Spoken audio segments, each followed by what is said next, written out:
National Marriage Week USA, February 7th to the 14th, works to promote the benefits of marriage and let people know where they can get help for their own marriages or how to help others.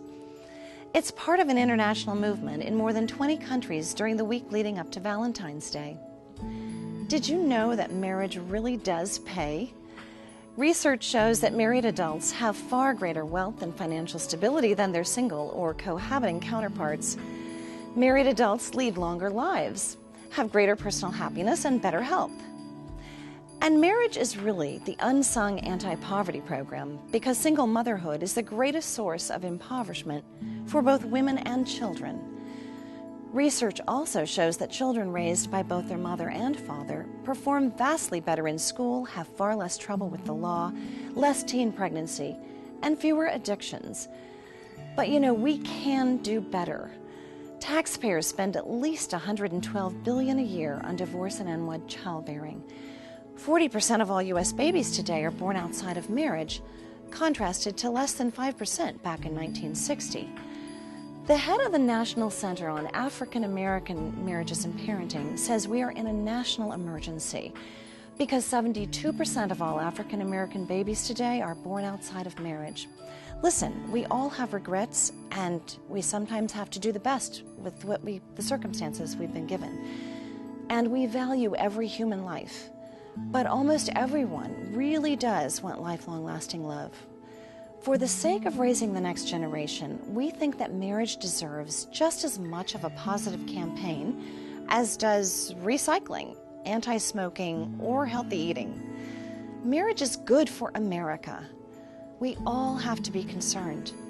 A recent Brookings Institution analysis said that if we had the marriage rate today that we had in 1970, we'd have 25% less poverty. In 1970, nearly 80% of all adults in America were married. Today, that number has shockingly dropped down to only 52% of adults who are married. The decline of marriage is particularly difficult for the poor and middle class. When young people complete at least a high school education, work full-time, and wait until age 21 to get married and have a child, there's only a 2% chance of being in poverty. Yet when those three things don't happen, the chance of being in poverty rises to 77%. At nationalmarriageweekusa.org, we have hundreds of events, classes, and conferences posted on our online National Marriage Calendar, the only online site where lots of different kinds of groups can show what they're doing for marriage. Click on National Calendar at nationalmarriageweekusa.org and plug in your state to find an event near you, either to help your own marriage or to reach out and help someone else. We encourage you to find easy-to-use resources at our website to launch an event in your community. And we have a free toolkit so you can build a Marriage Week campaign in your church or in your town.